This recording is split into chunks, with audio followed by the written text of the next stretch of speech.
청문회가 재개되고 문재인 대통령은 한미 정상회담을 위해 미국을 방문합니다. 전국 상황 최창렬 용인대 교수, 이상휘 세명대 교수와 함께 이야기 나누도록 하겠습니다. 네. 안녕하세요. 네, 오늘 두 분 나와주셔서 감사드립니다. 예. 그야말로 슈퍼위크라고 하죠. 이번 주에 모두 6명 공직 후보자에 대한 인사청문회가 열리는데요. 먼저 청문회 일정부터 한번 정리하고 넘어가도록 하겠습니다. 네, 내일이죠. 한승희 국세청장 후보에 대한 인사청문회가 예정이 돼 있고요. 글피죠. 28일 송영무 국방부 장관 후보, 김영록 농림부 장관 후보, 그리고 29일 김상곤 교육부 장관 후보와 조명균 통일부 장관 후보의 인사청문회가 예정이 되어 있습니다. 30일에는 조대엽 노동부 장관 후보에 대한 청문회가 예정이 되어 있습니다. 이 6명 가운데 야당은 이른바 3종 세트라고 하면서 송영무, 김상곤, 조대엽 후보에 대해서 단단히 벼르고 있는 것 같은데요. 야3당 발언 먼저 한번 들어보도록 하겠습니다. 세 사람에 대해서는 저는 절대 부적격의 신3종 세트라고 규정을 하고 청문회를 통해서 우리가 강한 검증을 해 나갈 것을 다시 한번 천명을 합니다. 송영무, 김상곤, 조대엽 후보자에 대해 제기되는 의혹들이 인사청문회에서 사실로 확인이 된다면 저희 당은 단호히 대처할 수밖에 없습니다.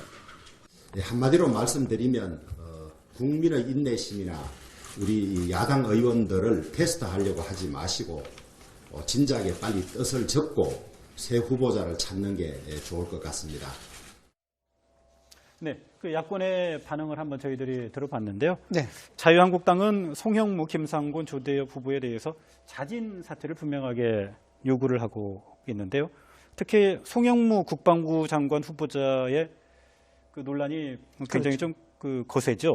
지금 송영무 국방부 장관 후보자 같은 경우에는 한마디로 말씀을 드리자 그러면 야권이 공격하기가 참 쉬운 대상이다.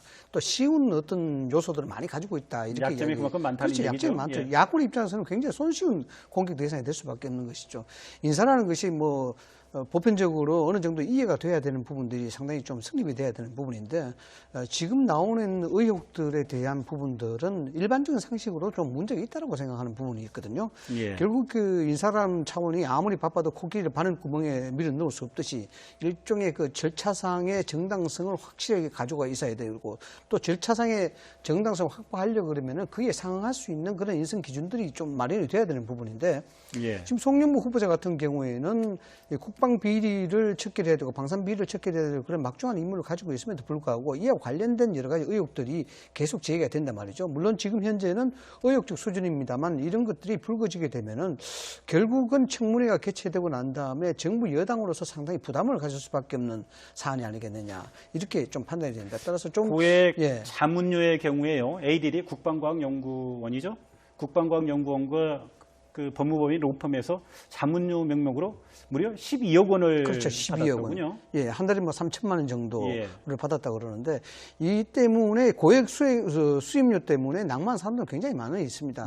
예전에도 많이 있다시피 했는데 특히 이제 이런 월 3천만 원에 대한 해명에 대한 부분들이 또 잘못된 것 같아요. 예, 저 해명이 있었는데 그 해명이 또 논란이 되고 있죠. 예. 글쎄요, 일반 서민이 이해하기 어려운 세계가 있다. 지금 우리 서민, 일반 국민들 이해하기 어렵죠. 한 달 자문료 3천만 원씩 받고 이런 것들은 그것이 만약에 사실로 밝혀진다면 이해하기 어려운 정도는 물론이고 청문회를 할 자격이 없다고 생각을 해요. 일단 여권에서는 이런 부분들은 일단 청문회에서 해명을 들어보고 청문회에서 사실로 확인되는 것이 중요하다고 하는 입장입니다만 아무튼 만약에 이런 의혹들이 여러 가지 의혹들이 제기되고 있잖아요. 자문료, 고문료도 그렇고 또 딸과 또 부녀와 같이 ADD 국방과학연구소에 입사한 부분도 그렇고 셀프 훈장 수요 논란도 있고 굉장히 많아요 지금. 송영무 후보자에게도 또 위장전입 얘기도 나오기도 했습니다. 이런 게 전체적으로 사실이라면요 청문회에 가서 어떤 청문 과정을 거치는 것 자체가 의미가 없지 않나 생각도 들어요. 그러나 단지 아직은 이것이 사실 확인된 것이 아닌 것이기 때문에 청문회에서 해명을 들어보자라는 게 여권의 입장이긴 합니다만 예. 이런 이제 언론 보도가 계속 나올 거 아니에요. 다음 지금 언제입니까? 송영문 국방장 후보자 수요일이니까 예. 월요일, 화요일 계속 나올 거예요 언론에. 이런 보도들이 사실 밝혀지거나 이러한 기류가 압도적으로 국민 사이에 형성된다면 여론에 청문회 거치기가 좀 어렵지 않을까 생각도 들고 여권도 아마 이런 부분들에 대해서는 청문회 끝까지 가서 임명을 강행한다라는 생각은 하지 않는 것으로 보이기도 합니다. 예. 송영무 후보자가 해명을 했는데 그 해명이 논란이 되니까 재차 또 해명을 했어요. 그 해명한 내용을 보니까 자신을 포함한 비법조인이 변호사 업계의 고문료 책정 방식에 대해 알기는 힘들다는 점을 설명하려고 했던 것이다 라고 이야기를 했는데 이 같은 거듭된 해명에도 불구하고 야권의 반발은 뭐 수그러들지 않고 있고요. 특히 이제 정의당조차도 송영무 후보자가 이렇게 되면 좀 부적격 아니냐라고 좀 반대 의견을 냈더군요. 지난번에 뭐 지난 일 또 거론하기는 좀 그렇긴 합니다만 예. 안경환 후보자도 그 논란이 되면서 그 나왔던 의혹 그것이 논란이 되면서 정의당도 좀 방어하기 어려운 그런 입장을 좀 보였었거든요. 지금 송영무 국방부 장관 후보자가 좀 그런 상황인 것 같아요. 예. 지금 여러 가지 제기된 의혹들이 다른 후보자들하고는 좀 차원이 다른 측면들인 것 같아요. 그리고 과거에도 예. 보면은 고액 수임료라든지 변호사 법조인들의 경우 그리고 고액 자문료 이런 것들로 해서 낙마되고 자진 철회한 경우도 많이 있습니다. 그래서 이번에 전 정권의 대표적인 게 안대희 전 그렇죠. 총리의 경우가 법무법인 정관예우 차원에서 고액 그렇죠. 고액 수임료 수임료 문제 때문에. 때문에 예. 낙마하지 않았습니까? 그렇죠. 이런 부분이 뭐 아까 앵커께서 지적하셨습니다만 일반인들이 좀 이해하기 어려운 부분이 있다라고 이제 예. 해명을 했고 그것이 쉽게 이야기하자면은 이제 불에다 기름을 부은 듯한 그런 예. 차원에서 여권 내부에서조차도 상당히 반발을 많이 촉발시켰던 그런 이유가 된 예. 것이죠. 결국 일반인들이 이해하지 못할 일이다 그러면 결국 특별한 사람들이 한다는 그런 형태로 이제 기결될 수가 있는데 이런 부분들은 뭐 매우 적절치 않다고 봐야 되는 부분이고요. 뭐 앞서도 말씀을 드렸습니다만은 청문회를 통해서 추가적으로 어떤 의혹이 나올지 또 아니면은 이게 의혹으로 끝날지 아니면은 의혹에 대한 부분들이 증거적으로 좀 나올 부분이 있는지는 모르겠습니다만은 청문회까지 이어진다 그러면은 어쩌면 문재인 정부와 여당 쪽에서는 상당한 부담을 할 수도 있다라는 그런 생각이 듭니다. 여기에 대해서 예. 추가적으로 이 제기된 의혹들에 대해서 증거적인 자료가 나온다든가 또 다른 의혹이 제기된다 그러면은 여기 인사청문회에 대한 정부의 강행 이 부분이 다시 한번 회자가 될 수밖에 없고 또 인사청문회 인사검증에 대한 부분도 다시 한번 촉발될 수밖에 없는 그런 여론들이 또 하나가요. 지금 예. 해군 참모총장 시절에 납품 비리에 관련된 또 의혹도 제기되고 있는 상황입니다. 예, 이것도 말바꾸기 예. 좀 의혹이 있죠. 예. 사실인지 아닌지 모르겠습니다만 적어도 이건 방산 비리와 또 관련된 부분이기 때문에 예. 이건 여야의 문제도 아닌 것 같고 분명하게 이따 사실을 밝혀져야 된다는 부분이고 지금 뭐 역시 의혹의 수준이기 때문에 완전히 단정해서 이 후보자가 적격이다 부적격이다라고 얘기할 수 없다 하더라도요. 어쨌든 중요한 거는 여러 가지 이러한 사안들이 사실인가 아닌가를 밝혀내는 게 중요하다고 보여집니다. 자, 그러면 지금 야권에서는 뭐 청문회를 열 필요조차 없다라고 이렇게 공세를 하고 있는데요. 의혹에 대한 해명을 듣기 위해서라도 그러면 청문회를 뭐 여는 게 합당하다고 지금 보시는 건가요? 아니, 저는 이렇게 생각해요. 만약에 이러한 부분들이 언론이 계속 이제 보도를 하고 또 예. 여러 가지 이제 검증이 진행되는 거잖아요. 청문회뿐만이 아니라 청문회 열기 전에 항상 여러 가지 검증을 하는 거 아닙니까? 언론을 통한 여론 검증이라는 그럼요. 게 있죠. 이러한 부분들이 사실이라면 예. 청문회 의미 없죠. 이런 식으로 의혹이 만약에 사실이고 방산비리와도 관련돼 있고 그렇다면 청문회를 통해서 꼭 들어야 된다. 물론 밝혀지지 않으면은 청문회를 통해서 해명을 들어보고 그것이 사실이 아니냐를 밝히는 게 중요합니다만 예. 제가 말씀드린 전제는 청문회 전에 이러한 의혹들이 사실로 밝혀진다면 사실관계가 예. 확인된다면 청문회가 의미가 있겠느냐 이 말씀을 드리는 겁니다. 예. 뭐 여권의 입장에서는 제2 안경환 사태를 막겠다 이런 입장 아니겠습니까? 예. 청문회를 개최해보고 거기에 대해서 통과할 수 있고 강행할 수 있는 부분들은 충분히 하겠다 이런 의지로 봐야 되는 것인데 그렇게 할 수밖에 없는 것이 자칫하면 인사 혼란의 총체적인 부실 이렇게 예. 이제 귀결될 수밖에 없기 때문에 그렇게밖에 이야기할 수 없겠죠. 그러나 이 부분에 대해서 정작 이 당사자들이 좀 솔직할 필요가 있는 것 같아요. 이런 부분에 대해서 사실 이 비밀에 대한 결과는 본인밖에 모르는 부분이거든요. 예. 그래서 이런 것들이 향후 불구졌을 때 정부적 부담이 파장이 일 것이냐 말 것이냐 판단을 하고 그렇다 그러면은 효과적인 처리 방법이 있다 그러면은 청문회 전에도 자진 사퇴하는 형태로 이것을 처리하는 방법도 충분히 있으니까 그 전까지도 본인이 상당히 고려를 해야 될 부분이 아닌가 저는 그렇게 봅니다. 예. 송영무 장관 후보자 최근 며칠 사이에 여러 가지 의혹과 논란이 제기가 되면서 가장 큰 위기를 맞고 있는 것은 뭐 분명한 것 같습니다. 다른 후보자 한번 이야기 한번 해보죠. 김상곤 부총리 겸 교육부 장관 후보. 김상곤 후보자 역시 논문 표절과 이념 문제가 논란이 되고 있는데요. 오늘은 또 일부 언론을 보니까 고용보험료와 주정차 위반 과태료 미납 문제까지 제기가 됐더군요. 특히 이제 논문 표절 같은 거는 교육부 장관 후보자이기 때문에 다른 후보자들에게 제기되는 것보다 더욱더 심각하게 이제 비춰질 수가 있는 거죠. 예. 여러 가지 사안들에서 그 어떤 직책이냐에 따라서 또 그 사안의 중요성의 강도가 달라질 수가 있는 거거든요. 근데 논문 표절이 이게 어떤 논문 표절을 지금 얘기하는 건가요? 지금 언론에 나오는 거 보면은 박사 학위 논문에 80곳, 석사 학위 논문에 130곳, 뭐 학술 논문에 44곳, 뭐 이렇게 해서 지금 뭐 석박사 논문이 주로 전체 다 논란이 되고 있고요. 그렇죠. 석박사 예. 논문도 논란이 되고 있고, 뭐 이 부분에 대해서 서울대 쪽에서도 표절에 대한 의혹이 있다라고 이야기했습니다만은 김상곤 후보자 쪽에서는 아니다라고 예. 지금 이야기하고 있는 그런 상황이라고 근데 봅니다. 예. 석박사 논문 표절 논란은 오히려 쉽게 그 진위를 가릴 수 있지 않습니까? 그 논문에 대한 표절 여부를 어떤 그 권위 있는 기관에 의뢰를 하면 뭐 답이 나오면 그게 진위의 기준이 되지 않을까요? 석박사 논문 같은 경우야 뭐 지금 말씀처럼 예. 이 중복 표절이냐 표절 논문이냐 이런 것들은 가리기가 상대적으로 쉬울 거예요. 예.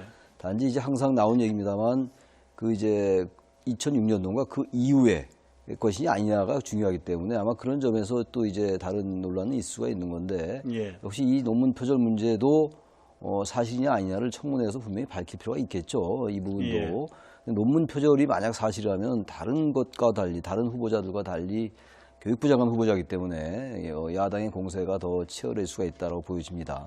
예.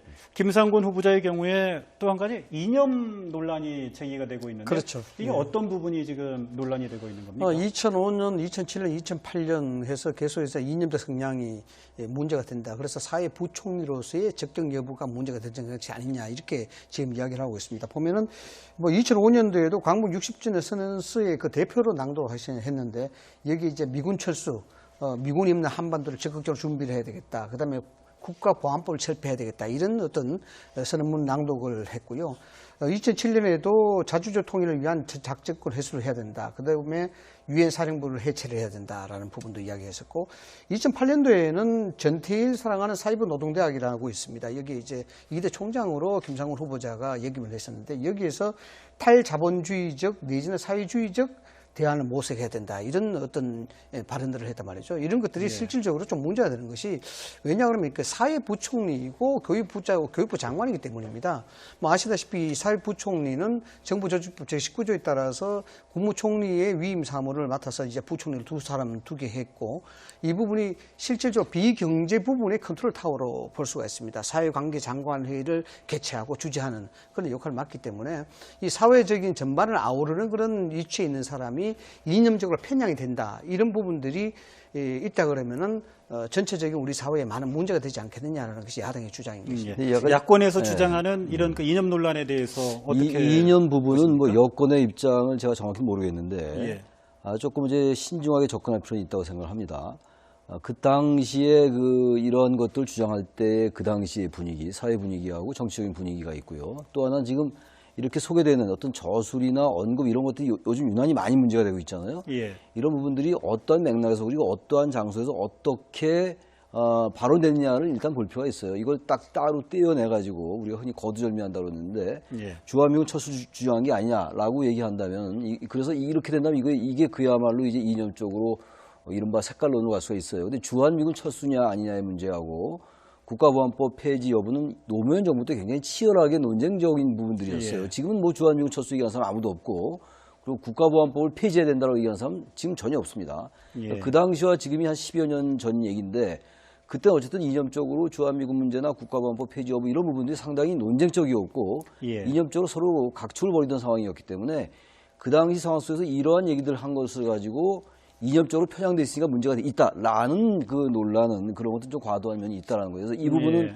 아까 제기됐던 여러 가지 논문 표절 이런 팩트하고 좀 다르게 신중하게 접근할 필요는 분명히 있다고 예, 최 생각합니다. 교수께서는 이제 그런 말씀을 하시는 것 같아요. 어느 한 특정 대목에 또는 특정 그 단어에 집중할 게 아니라 발언의 전체적인 취지와 또 전후 맥락을 보고 판단을 좀 해야 되는 것 아닌가라는 좀 그 지적을 하시는 것 같아요. 예. 충분히 일리 있는 말씀입니다만 이제 헌법적 질서라는 게 이제 바로 그런 것을 이야기한다 이렇게 봐야 되겠죠. 대한민국은 엄연한 민주공화국을 체제를 가지고 있는 부분이고 그것이 이제 헌법적 질서에 부합하느냐 안 맞느냐 이 부분이 이념적 논쟁으로 가는 기계다 볼 수가 있습니다만 김상곤 후보자 같은 경우에 이러한 것들이 계속 지속적으로 나타나는 그런 패턴을 보이고 있다라는 겁니다. 예를 들어서 아까도 말씀드렸습니다만 2008년도에 전태일 그 사이버 노동대학이 이대 총장을 있을 때 이 전태일 사이버 노동대학이 뭐냐 그러면은 노동운동가를 활성화시키는 양성시키는 그 기관이거든요. 여기에 보면은 실제로 조선공산당이라든가 1920년 사회주의 운동 뭐 이런 것들이 공통함으로 들어가 있어요. 뭐 이런 것들이 이 이념적 편향이 되어 있다, 안 되어 있다 이게 단정적으로 이야기할 수 없지만 그래도 특정 이념에 대한 편중 논란이 제기되는 사람이 전체적인 보편 타당성을 가지고 이야기할 수 있는 사회 부총리의 적격 여부가 따질 수 없는 문제는 아니지 않느냐라는 그런 식으로 이야기가 됩니다. 또 하나가요. 이 김상곤 전 교육감은 이미 교육감 선거에서 검증이 된 부분이기 때문에 그러한 부분들을 시간이 꽤 지났는데 너무 이념적인 잣대로 보면 안 된다는 거. 항상 우리 사회에서 가장 이 치열하게 논란이 되는 부분이 바로 이런 부분들인데 어떠한 그 분명한 지향을 딱 정해놓고 그 지향과 맞지 않은 무조건 이념적 편향성이다. 그리고 지나치게 이게 문제가 있다라고 본다면 이건 시대에 너무 뒤떨어졌다고 봐요.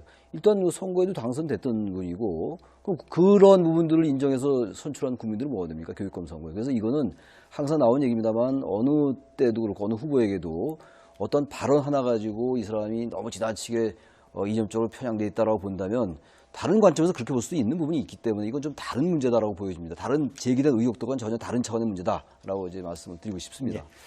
아무튼 뭐 늘 저희들이 그 중요하게 생각하는 게요. 그 좀 발언의 전체 취지 그리고 전후 맥락을 좀 보고 좀 평가를 하는 게 판단을 하는 게 그게 좀 시청자 여러분과 또 국민 여러분께 그 정확한 좀 그 판단의 기준이 되지 않을까 이런 생각이 들고요. 자, 다음 후보자 이야기 한번 해보죠.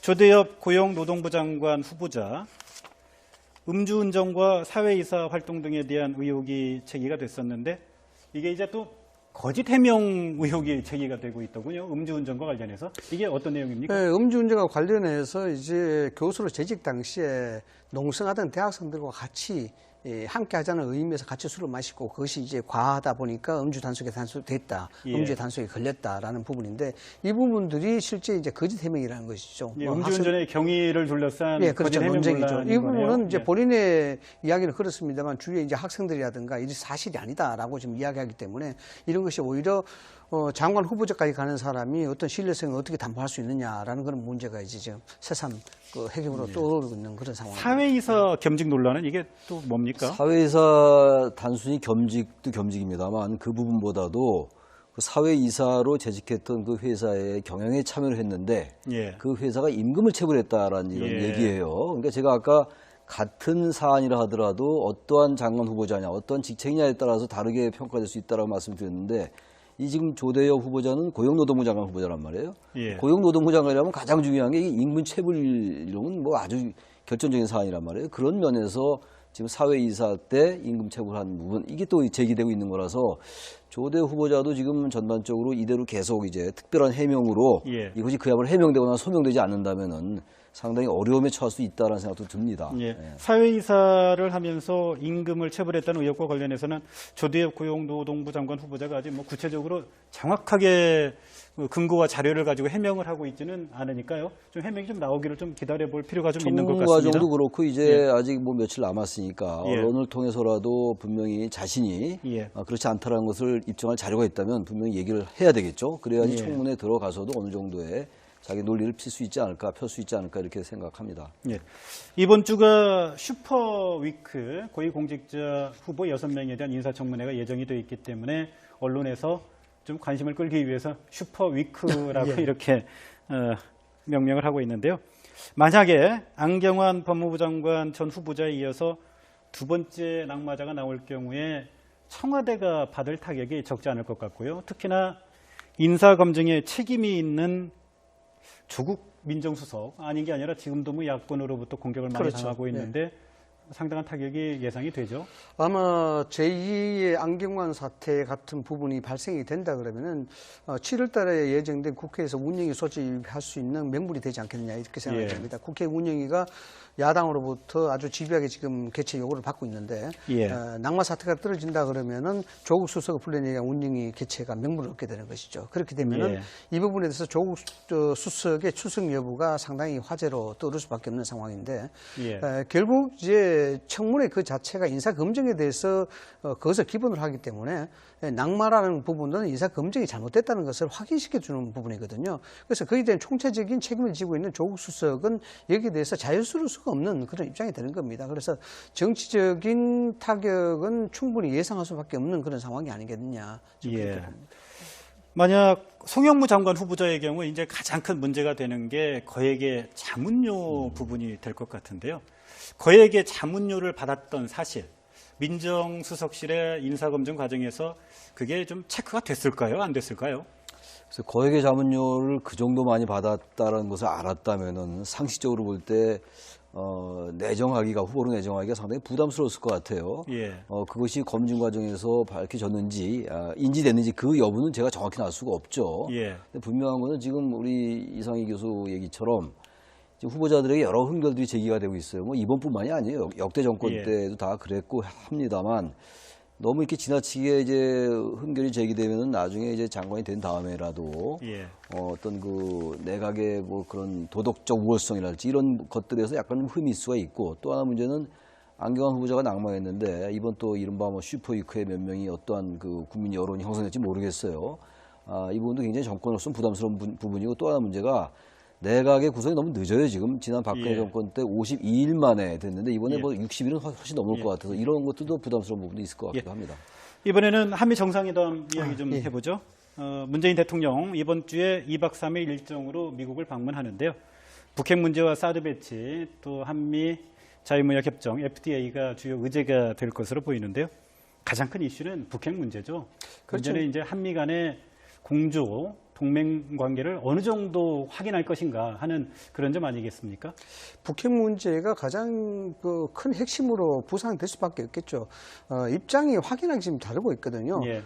지금 우리 이제 문재인 대통령과 청와대 측에서는 이 북한에 대한 핵 문제 이 부분에 대해서는 일종의 전략적 모성을 좀 가지고 있습니다. 뭐냐 예. 그러면은 웹비어 그 미국 학생 그 예, 사건이 원비어. 웹비어 사건이 터졌을 때는 대화를 위한 대화를 하지 않겠다는 강경 기조로 갔다가 또 어떤 쪽에서는 최근에 이제 세계 태권도 협회라든가 이런 데 부분에서는 좀 유화적 제스처를 좀 내보이고 있거든요. 예. 이런 전략적 모선을 가지고 있는 상황에서 실질적으로 미국의 입장은 여기에 대한 대북 제재를 원칙으로 하고 있지 않습니까? 비핵화를 예. 원칙으로 하고 있는 그런 상반된 입장에 있기 때문에 과연 한미 정상에서 이걸 아우를 수 있는 그런 해결의 실마리가 어떻게 나올지 굉장히 이제 주목이 될 수밖에 없는 상황이고 따라서 이 한미 정상회담에 있어서는 아주 고정적인 어떤 답을 구하는 그런 의제보다는 한미 동맹에 대한 신뢰 회복 이 정도 소통에 대한 원활함 뭐 이 정도로 의제가 마무리될 수 있는 가능성이 굉장히 높지 않겠느냐 이렇게 봅니다. 한미 동맹 관계의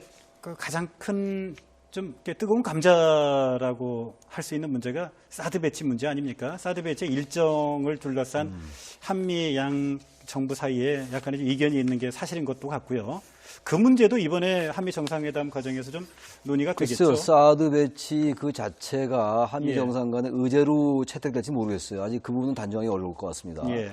그냥 그 부분은 지금 한미가 어쨌든 사드 배치에 대해서는 이견이 없는 것처럼 얘기를 하고 있는 거예요, 한미는. 지금 예. 문재인 대통령도 어쨌든 한미가 합의했던 사드 배치는 철회해야 할 생각이 전혀 없고 예. 진행된다는 얘기를 여러 번 얘기하고 있는 것이고 미국도 마찬가지입니다. 그래서 한미 정상회담에서 이 부분을 가지고 지금 최근에 얘기 나왔던 합의를 했는데 그것을 어겼느냐 어기지 않았느냐 이런 부분이 나올 가능성은 거의 없다고 보는 것이고 예. 사실 어떤 부분에서 볼 때 이 사드를 둘러싼 한미 간의 이런 얘기들이 좀 과장되게 국내 언론에서 보도되는 경향도 좀 있는 것 같아요. 예. 지금 한미 간의 합의한 부분을 전혀 철회할 생각도 없고 합의를 지키겠다고 계속 얘기하고 있는데 대통령이 예. 단지 이제 지난해 합의했던 건 올해 11월 또는 11월 원래 이제 예정됐다 9월로 당겨졌고 그것이 7월 내지 9월에 이제 연내된다고 그랬는데 지금 빨리 당겨진 게 사실이잖아요. 거기에 대해서 문 대통령이 사실 합의와는 좀 다르게 빨리 진행이 됐다. 탄핵 정국소에서 그런 점에 대해서 언급을 한 것이기 때문에 예. 우리 대한민국으로서 어쨌든 그런 것들을 한미 정상회담을 앞두고 약간 전략적인 발언일 수도 있는 것입니다만 발언할 수 있다고 저는 봅니다. 따라서 이 부분이 한미 간의 한미 동맹이라든지 사드 배치 둘러서 이견이 노출되고 이런 쪽으로 연결돼 가서는 전 거의 없지 않느냐라고 생각을 합니다. 예. 인사청문회와 대통령의 방미 이런 전국 상황들에 대해서 최창렬 용인대 교수, 이상휘 세명대 교수와 함께 이야기 나눴습니다. 네, 오늘 두 분 말씀 감사드립니다. 또 좀 방어하기 어려운 그런 입장을 좀 보였었거든요. 지금 송영무 국방부 장관 후보자가 좀 그런 상황인 것 같아요. 예. 지금 여러 가지 제기된 의혹들이 다른 후보자들하고는 좀 차원이 다른 측면들인 것 같아요. 그리고 과거에도 예. 보면은 고액 수임료라든지 변호사, 법조인들의 경우 그리고 고액 자문료 이런 것들로 해서 낙마되고 자진 철회한 경우도 많이 있습니다. 그래서 이번에 전 정권의 대표적인 게 안대희 전 그렇죠. 총리의 경우가 법무법인 정관예우 차원에서 고액 그렇죠. 고액 수임료 수임료 문제 때문에. 때문에 예, 예. 낙마하지 않았습니까? 그렇죠.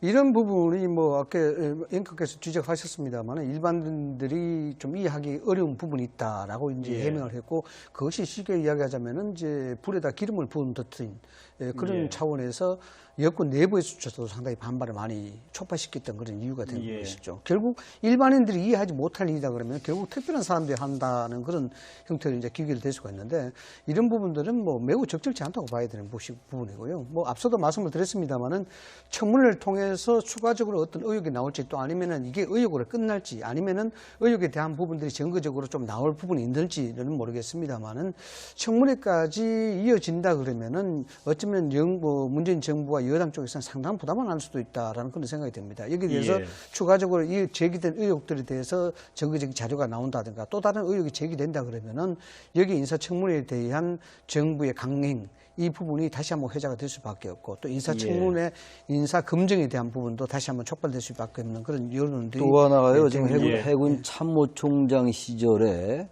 납품 비리에 관련된 또 의혹도 제기되고 있는 상황입니다. 예, 이것도 말바꾸기 예. 좀 의혹이 있죠. 예. 사실인지 아닌지 모르겠습니다만 적어도 이건 방산 비리와 또 관련된 부분이기 때문에 예. 이건 여야의 문제도 아닌 것 같고 분명하게 이따 사실을 밝혀져야 된다는 부분이고 지금 뭐 역시 의혹의 수준이기 때문에 완전히 단정해서 이 후보자가 적격이다, 부적격이다라고 얘기할 수 없다 하더라도요. 어쨌든 중요한 거는 여러 가지 이러한 사안들이 사실인가 아닌가를 밝혀내는 게 중요하다고 보여집니다. 자, 그러면 지금 야권에서는 뭐 청문회를 열 필요조차 없다라고 이렇게 공세를 하고 있는데요.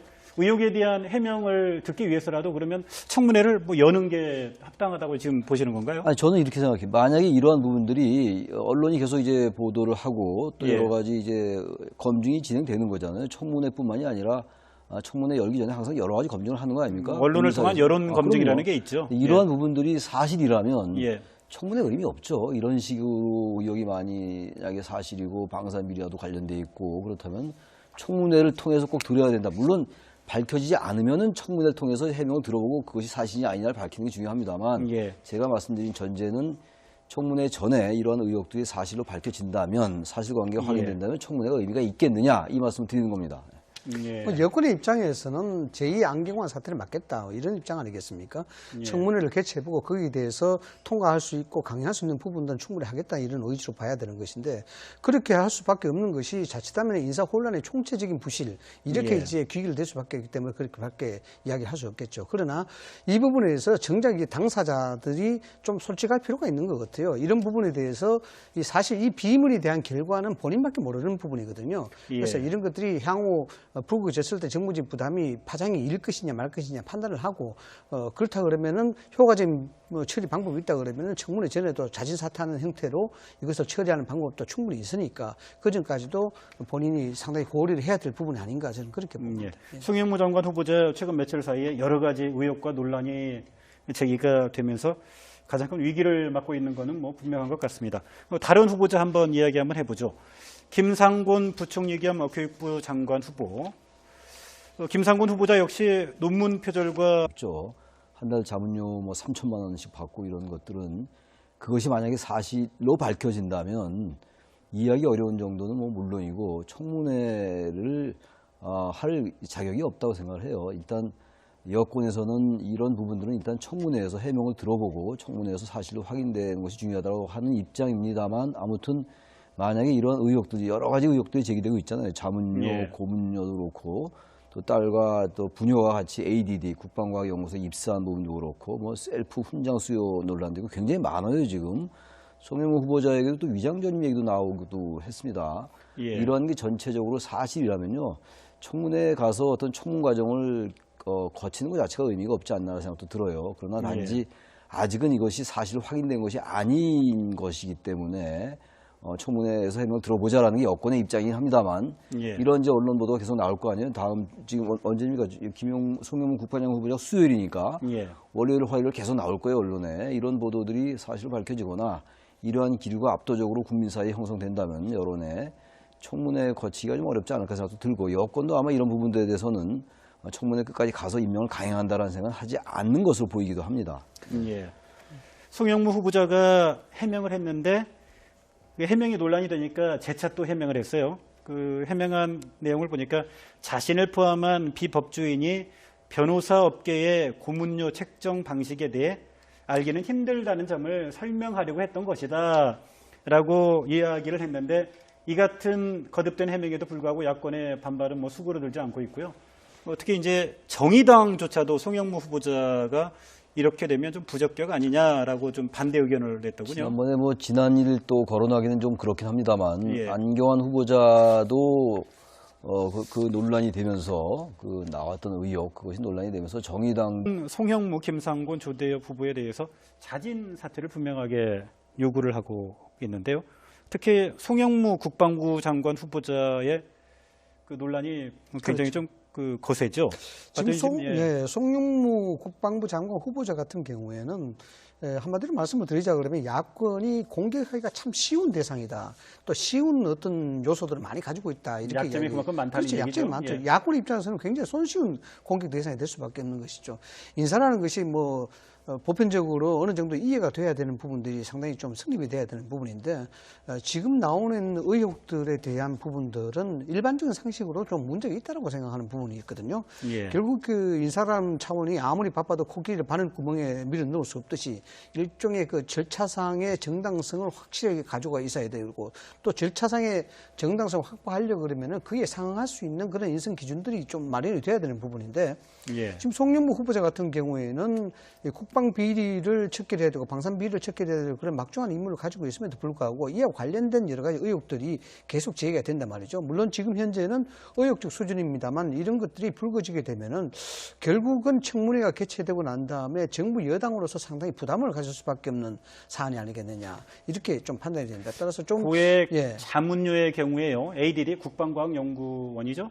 국방과학연구원과 그 법무법인 로펌에서 자문료 명목으로 무려 12억 원을 그렇죠. 12억 원. 받았더군요. 예, 한 달에 뭐 3천만 원 정도를 예. 받았다고 그러는데 이 때문에 고액 수입료 때문에 낭만 사람들 굉장히 많이 있습니다. 예. 그 예전에도 많이 있다시피 했는데 특히 이제 이런 월 3천만 원에 대한 해명에 대한 부분들이 또 잘못된 것 같아요. 예, 저 해명이 있었는데 그 해명이 또 논란이 되고 있죠. 예. 글쎄요, 뭐 일반 서민이 이해하기 어려운 세계가 있다. 지금 우리 서민 예. 일반 국민들 이해하기 어렵. 청문회가 재개되고 문재인 대통령은 한미 정상회담을 위해 미국을 방문합니다.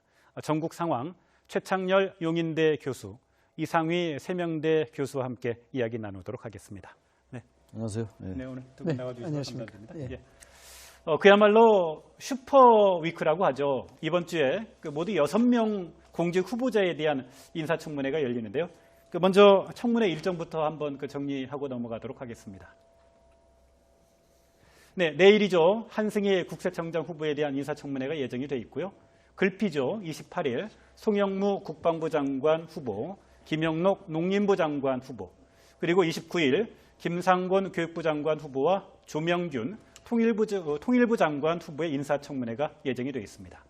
30일에는 조대엽 노동부 장관 후보에 대한 청문회가 예정이 되어 있습니다. 이 6명 가운데 야당은 그 이른바 3종 세트라고 하면서 송영무, 김상곤, 조대엽 후보에 대해서 단단히 벼르고 있는 것 같은데요. 그 야3당 발언 먼저 한번 들어보도록 하겠습니다. 세 사람에 대해서는 저는 절대 부적격의 그 신삼종 세트라고 규정을 하고 청문회를 통해서 우리가 그 강한 검증을 해 나갈 것을 다시 한번 천명을 합니다.